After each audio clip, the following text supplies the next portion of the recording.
We are now here in Edmonton, Canada! Edmonton, Canada, eh! Parang Batangas yung tawag ito.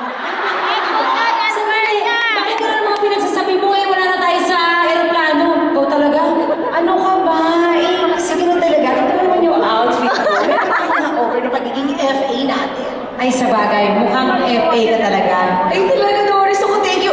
Ano yan? Flight attendant yan. Tama. Ano ka ba hindi?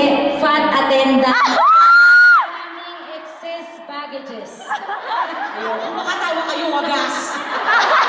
Ayoko naman. O, sige. Sandali lang naman.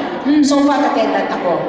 O, teka, ma-share ko lang naman sa inyong lahat. Nang itong si Doris ay sumama ng aeroplano, nagulat, nagitla ang lahat. Bakit?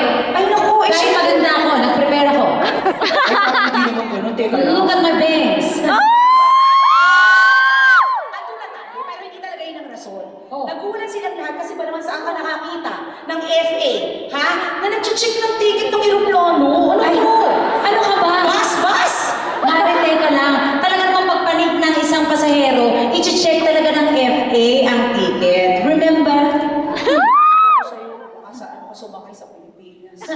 O sige, okay, lusot na yun. Eh, yung nagtinda ka ng mineral water at saka ng chichirya. Ang nakakaloka. Ang chichirya dala, kiray. Ang chichirya. Very Filipino kasi nga ang nasakyan ko, Delta. may bayad yung iba eh. Hindi, may gano'n naman talaga kahit naman local flights. Meron talagang ibang bagay at pagkain, binibenta. Huwag kang ganun. Pinagpipilian doon, it's like, you want pretzel or biscuit? Hindi chichiryang gano'n. Ano ka ba? O sige, lusot yan.